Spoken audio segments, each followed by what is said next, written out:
2020, during the COVID pandemic, I made a short film and I started putting together some behind the scenes videos to accompany it, but I never completed the videos. So this is one of a series of those videos, and without giving away spoilers, the short film is set within the universe of my feature film Melanie's Grave, although it's not a sequel or a prequel. So what I wanted to show you in this video is my process for sorting out all the shots that I want to do for this particular short film. So what I normally do is I've got my own little template here. So it's got 3 frames per sheet, per A4 sheet, and all I do is I just kind of draw my little storyboards in there. A few little notes down here to kind of describe what's happening, maybe it's the angle, the size of the shot, etc. So my process really is, rather than devising a shot list and then drawing the storyboards to kind of correspond with that, what I do is I kind of tend to draw the storyboards to visualize the shots, and then I'll make a shot list from those storyboards basically. So but in this case what I would probably do is like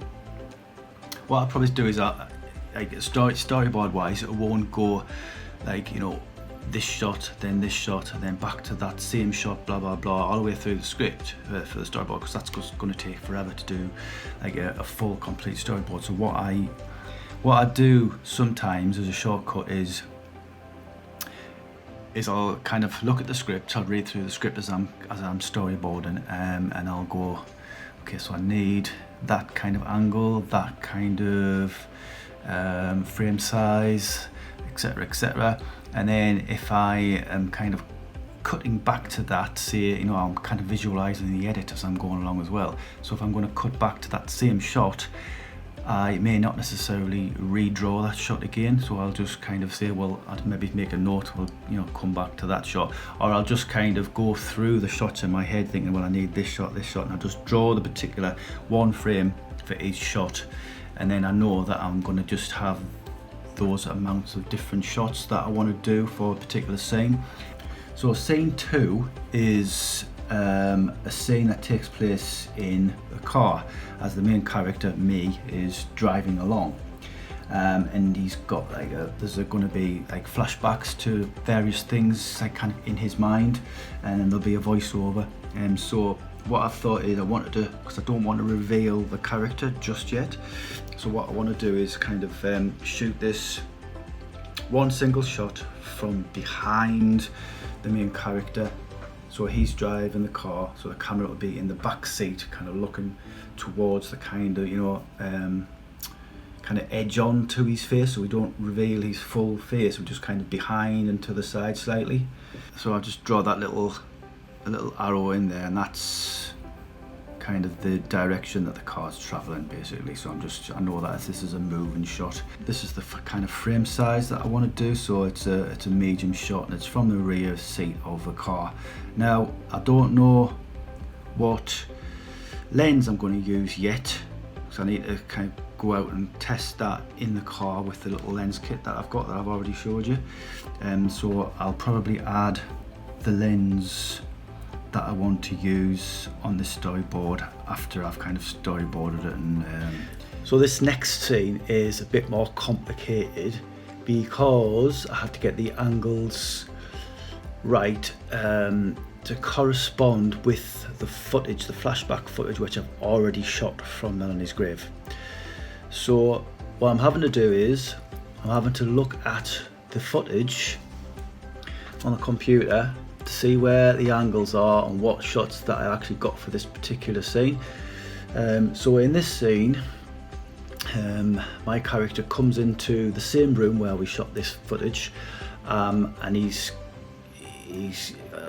bear in mind he's supposed to have lost his memory, so he's getting these flashbacks and he's seeing these images of what previously happened in this room. So I need to figure out the exact angles for what I need to correspond with the flashback material. So I need him to kind of stand in the right position, so he's looking, so the eye line is kind of similar to the camera position.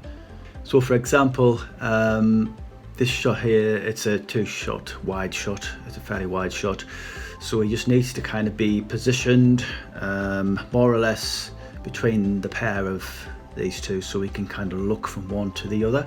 And then I've also got the close-up of each parent there as well, so I can kind of use them two or those 3 shots, kind of cut between those 3 shots if I wanted to.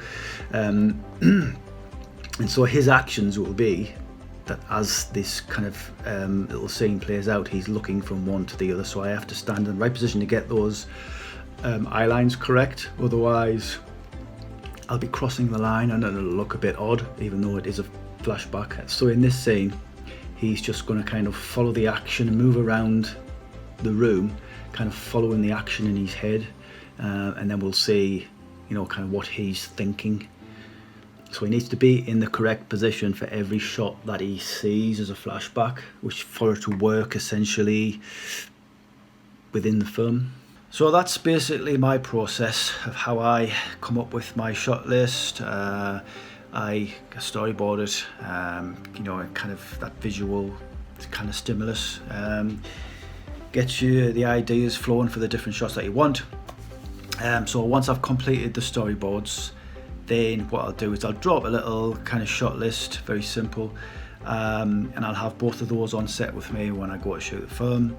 And it may be the case that I end up dropping 1 or 2 of those shots or adding shots to the shot list while I'm there, because you never know quite if a shot is going to work well until you're kind of on the set and kind of actually doing it. So that's it for this video.